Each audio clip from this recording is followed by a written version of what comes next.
Good morning students. आज का हमारा टॉपिक है इलेक्ट्रिकल रेजिस्टिविटी और स्पेसिफिक रेजिस्टेंस। आप इसे इलेक्ट्रिकल रेजिस्टिविटी कहें या स्पेसिफिक रेजिस्टेंस कहें। देखिए, resistance of the conductor, resistance of the conductor depend upon, ये हम पहले ही पढ़ चुके हैं कि कंडक्टर का रेजिस्टेंस जो है वो किस पे डिपेंड करता है। क्लियर? किस पे डिपेंड करता है? Number 1, length L of the conductor, length L of the conductor. आप कंसीडर कर लीजिए दो आइडेंटिकल कंडक्टर की स्लैब। आप दो स्लैब कंसिडर कर रहे हैं जो कंडक्टर की हैं, दोनों आइडेंटिकल स्लैब है, दोनों की लेंथ L है और दोनों का area of cross section A है। ओके, आपने कंसिडर करनी है two identical slab of conductor each having length L and area of cross section A। इनमें से एक स्लैब के अक्रॉस आप पोटेंशियल डिफरेंस अप्लाई करें। लेट आपने V पोटेंशियल डिफरेंस अप्लाई किया है और इससे उसके अंदर जो करंट फ्लो कर रहा है वो I कर रहा है। क्लियर? आपने दो identical slab of a conductor consider की थी, दोनों की लेंथ L थी, दोनों का area of cross section A था और उसमें से फिर एक स्लैब के आपने V पोटेंशियल डिफरेंस अप्लाई किया तो उसमें करंट कितना फ्लो कर रहा है? I। ना इसका रेजिस्टेंस कितना आया? क्लियर? तो इसका जो रेजिस्टेंस होगा वो कितना होगा? रेजिस्टेंस होता है पोटेंशियल डिफरेंस अपॉन करंट। अब पोटेंशियल डिफरेंस कितना है यहाँ? V और करंट कितना है? I। तो इसका रेजिस्टेंस इतना होगा। ओके, नाउ आप दोनों जो स्लैब है उनको इस तरीके से प्लेस्ड करें, उनको इस तरीके से रखें, दोनों स्लैब को साइड बाय साइड इस तरीके से रखें कि टोटल लेंथ 2L हो जाए और एरिया ऑफ क्रॉस सेक्शन तो अभी भी A ही रहेगा। अब इस कॉम्बिनेशन के ऊपर भी आप सेम पोटेंशियल डिफरेंस अप्लाई करें, वही V, और अब इसके अंदर जो करंट फ्लो करता है ना वो करता है I/2। तो यहां रेजिस्टेंस कितना होगा इसका? लेट R डैश, यहां इस रेजिस्टेंस कितना होगा इस कॉम्बिनेशन का? तो वही पोटेंशियल डिफरेंस अपॉन करंट, और पोटेंशियल डिफरेंस कितना है वो दिख रहा है आपको V, और करंट कितना है I/2। तो ये कितना हो जाएगा? 2V/I। कितना हो जाएगा? 2R। तो यहां हमने देखा कि जब लेंथ L थी तो रेजिस्टेंस कितना था? R। और जब लेंथ इंक्रीज होके 2L हो गई, यानी जब लेंथ डबल हो गई है तो रेजिस्टेंस कितना हो गया है? क्लियर? देखिए, लेंथ L थी तो रेजिस्टेंस R था, और जब लेंथ को अगर हम डबल कर दे तो रेजिस्टेंस कितना हो गया? 2R। चेक करिएगा, देखिएगा, लेंथ L है तो रेजिस्टेंस कितना है? R, और जब लेंथ 2L हो गई तो रेजिस्टेंस कितना हो गया? 2R। तो मैं वही बात कह रहा हूं, यानी लेंथ को जब हमने L से 2L तक इंक्रीज किया तो रेजिस्टेंस भी R से 2R हो गया। लेंथ डबल हुई तो रेजिस्टेंस भी डबल हो गया। इसका मतलब रेजिस्टेंस जो होता है वो डायरेक्टली प्रोपोर्शनल होता है लेंथ ऑफ द कंडक्टर। आप इसे याद रखें, ये आपकी इक्वेशन नंबर 1 है। रेजिस्टेंस ऑफ कंडक्टर लेंथ पे तो डिपेंड करता ही था, साथ ही area of cross section of a conductor पर भी डिपेंड करता है। और आपको मैंने पहले ही बता दिया था कि हमने दो आइडेंटिकल स्लैब ऑफ कंडक्टर ली थी, दोनों की लेंथ L थी और area of cross section A था। तो उनमें से एक लिया हमने स्लैब, और जब उसके V पोटेंशियल डिफरेंस हमने अप्लाई किया तो उसमें से करंट कितना फ्लो कर रहा था, I, और रेजिस्टेंस कितना था, वो था V अपॉन I।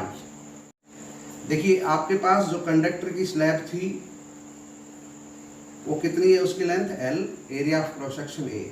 आप उसको डिवाइड करें लेंथ वाइज, इससे उसके दो पीस हो गए हैं, और हर पीस जो है वो कितना हो गया है, अब लेंथ तो L ही है, एरिया ऑफ क्रॉस सेक्शन अब A अपॉन 2 हो गया है, और दूसरा भी इतना ही है।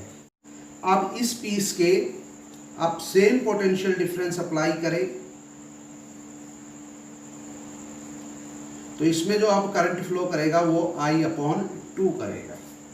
तो अब रेजिस्टेंस कितना है इस स्लैब का, तो वो रेजिस्टेंस है अब इसका R डबल डैश, और वो कितना हो जाएगा, वही पोटेंशियल डिफरेंस अपॉन करंट। तो पोटेंशियल डिफरेंस कितना है V, और करंट कितना है I अपॉन 2, यानी 2V अपॉन I यानी 2R। तो यहां हमने क्या देखा, यहां हमने देखा कि एरिया ऑफ क्रॉस सेक्शन इस स्लैब का A है और इसका A अपॉन 2 है,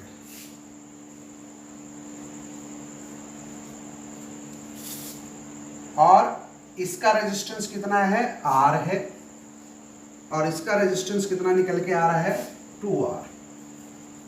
तो यहां हमने ये देखा कि जब area of cross section half हो जाता है, देखो A से डिक्रीज होके हाफ हो गया है A अपॉन 2, तो रेजिस्टेंस जो है वो इंक्रीज होके डबल हो गया है।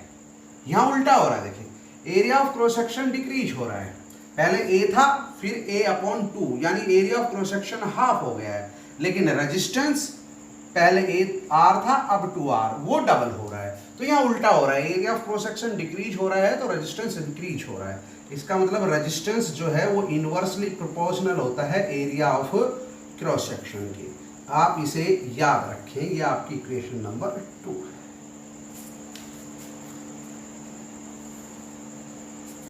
Resistance of conductor also depend किस पे और करता है, nature of material of conductor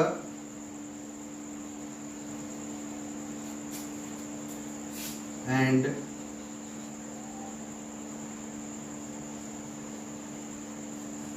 temperature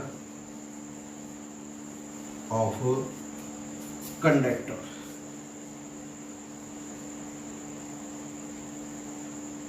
clear, इन पे और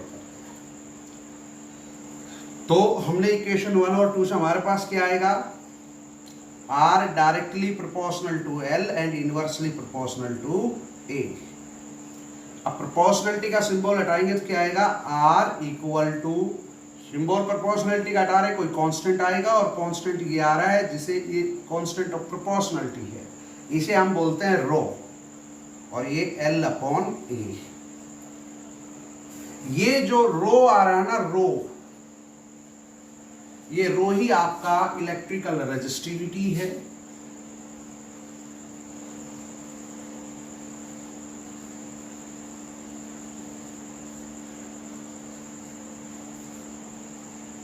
या स्पेसिफिक रेजिस्टेंस है, ये रो ही।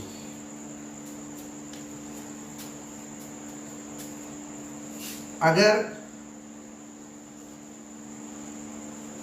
L को 1 ले ले, एरिया ऑफ क्रॉस सेक्शन को भी 1 ले ले, तो फिर इस इक्वेशन का क्या बन जाएगा, R इक्वल टू रो।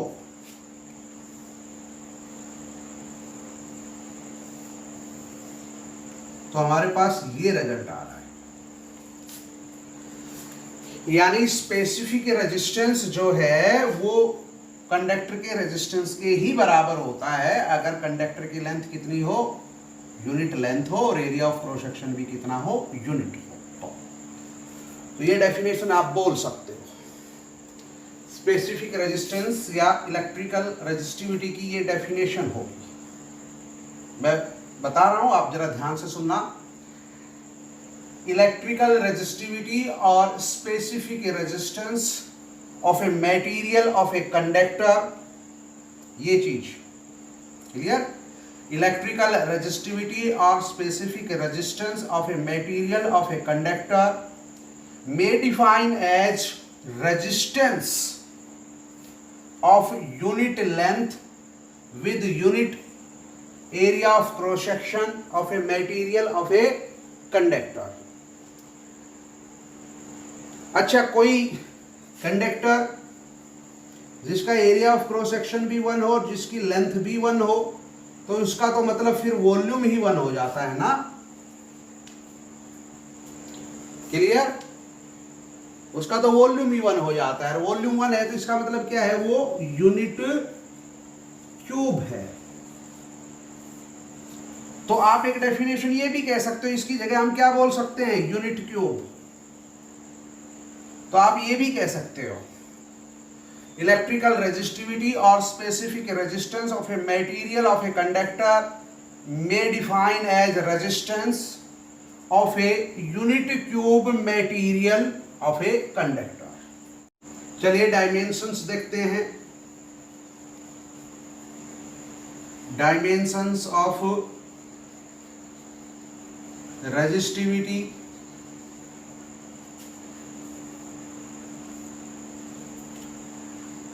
तो देखिए रेजिस्टेंस का फार्मूला अभी हमने देखा था। रेजिस्टेंस का फार्मूला होता है रो एल अपॉन ए। तो यहां पे रो की वैल्यू कितनी हो जाएगी, क्योंकि रेजिस्टिविटी तो रो ही है, कितनी हो जाएगी, आर ए अपॉन एल। अब हमने डायमेंशन देखने हैं रेजिस्टिविटी के, तो देखिए कितने हो जाएंगे। रेजिस्टेंस का डायमेंशन कितना है, हमने पीछे वाले आर्टिकल में रेजिस्टेंस का डायमेंशन लिखा था, मैं वही लिख रहा हूं, अब देख लेना।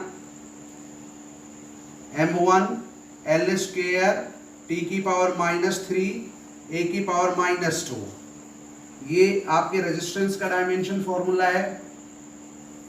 एरिया है ये, उसका डायमेंशन फॉर्मूला होगा l स्क्वायर, और नीचे क्या है आपका, लेंथ है, लेंथ का होगा l। तो ओवरऑल जो डायमेंशन फॉर्मूला बनेगा वो कितना है, वो बनेगा आपका m1, l से ये कट जाएगा, l बचेगा, यानी l क्यूब t का -3 a का -2, m की पावर 1, l की पावर 3, t की पावर -3, a की पावर -2। ये डायमेंशन फॉर्मूला है रेजिस्टिविटी का, यानी इसका डायमेंशन फॉर्मूला है। इसका जिसका डायमेंशन फॉर्मूला लिखते हैं ये ब्रैकेट लगा दो, उसका मतलब यही बनता है कि dimension formula of resistivity. SI unit of specific resistance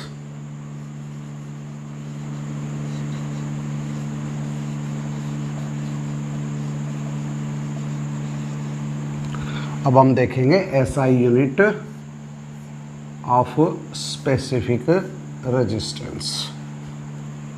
देखिए हमने देखा कि रेजिस्टेंस जो होता है वो R = rho L upon A होता है। यहाँ से अगर हम रो देखें, रो ही क्या है, स्पेसिफिक रेजिस्टेंस है, तो कितना हो जाएगा, R, A उधर चला जाएगा, A अपॉन L। अब R रेजिस्टेंस है तो इसकी यूनिट बनेगी ओम। ए है एरिया ऑफ क्रॉस सेक्शन, तो उसकी यूनिट बनेगी मीटर स्क्वायर, और L लेंथ है तो लेंथ की बनेगी मीटर। तो मीटर से मीटर स्क्वायर को हम काटेंगे तो मीटर बचेगा, यानी ओम मीटर। क्लियर। तो जो स्पेसिफिक रेजिस्टेंस की एसआई यूनिट है वो कितनी आएगी, ओम मीटर। चलिए देखते हैं factors affecting factors affecting resistivity.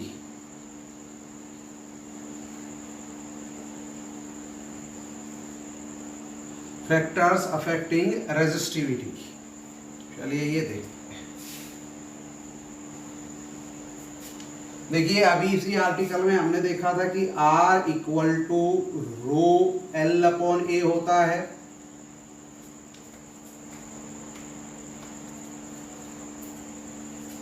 और डिडक्शन ऑफ ओम्स लॉ में हमने देखा था कि R equal to V upon I m l upon A n e square tau होता है। तो ये भी आपकी R की वैल्यू है, ये भी R की वैल्यू है, कंपेयर कर दो तो आएगा rho equal to m upon n e square tau, और यहां पर रो जो है वो इनवर्सली प्रोपोर्शनल है एन के, और रो जो है वो इनवर्सली प्रोपोर्शनल है टाउ के। यहां एम जो आ रहा है ना, एम है मास ऑफ द इलेक्ट्रॉन, और वो तो कांस्टेंट होता है। ई है चार्ज ऑफ द इलेक्ट्रॉन, वो तो कांस्टेंट होता है। तो इसका मतलब रो एन के इनवर्सली प्रोपोर्शनल है, रो टाउ के इनवर्सली प्रोपोर्शनल है। क्लियर? तो देखिए electrical resistivity of a conductor, electrical resistivity of a material of a conductor is inversely proportional to number density of electron. but ये number density of electron है ना, ये किस पे डिपेंड करता है? ये डिपेंड करता है nature of material of a conductor पे। क्लियर? एन किस पे डिपेंड करता है?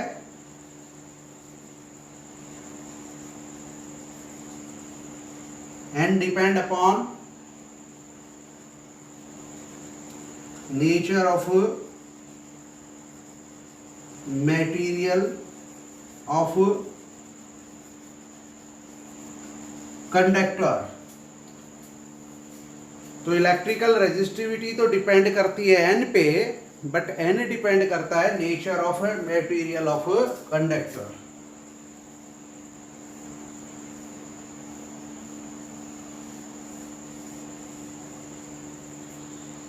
अभी देखिए resistivity of a conductor depend upon tau. Tau क्या है? Average relaxation time.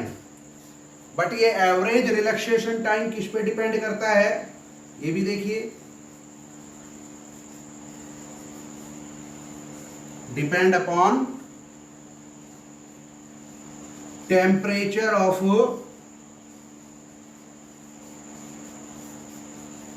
Conductor.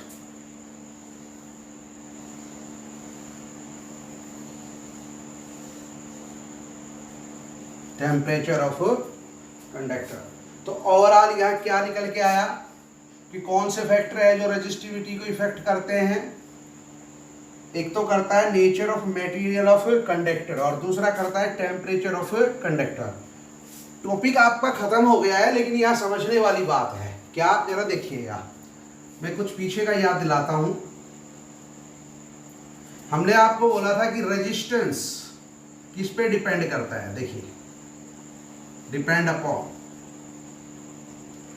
Resistance depend upon, चार फैक्टर पे डिपेंड कर रहा था। किस किस पे? Number 1 length of the conductor, number 2 area of cross section of conductor, number 3 किस पे? Nature of material of conductor, और नंबर 4 टेम्परेचर ऑफ कंडक्टर। अब जरा समझिए आप, फुल जो कंक्लूजन है वो समझिए। देखिए आर का जो फार्मूला था रेजिस्टेंस का, वो था रो एल अपॉन ए। क्लियर? अब आप समझे, देखें यहां जो रो है ना, रो ये किस पे डिपेंड करता है? ये करता है nature of material of conductor, and temperature of conductor. Rho जो है वो क्या है, रेजिस्टिविटी है। तो रेजिस्टिविटी डिपेंड करती है nature of material of conductor, temperature of conductor. Rho करता है दो पे डिपेंड। क्लियर? ओके। अब आर किस पे डिपेंड करेगा? आर तो इन तीनों पे ही डिपेंड करता है। आर इस पे भी डिपेंड करेगा, ओके, और ये डिपेंड करता है इस पे और इस पे। देखिए अब बच क्या गया? L length of the conductor, A area of the conductor. तो यानी आर जो है ना वो किस पे डिपेंड करता है? Resistance, resistivity of a conductor, length of a conductor, area of cross section of a conductor. But resistivity of a material of conductor किस पे डिपेंड करती है? Nature of material and temperature of conductor. तो कुल मिला के रफली हम ये बोल देते हैं कि आर जो है इन चारों पॉइंटों पे डिपेंड करता है, और इन चार पॉइंटों में से इन दो पॉइंटों पर क्या डिपेंड करता है? Resistivity of a conductor.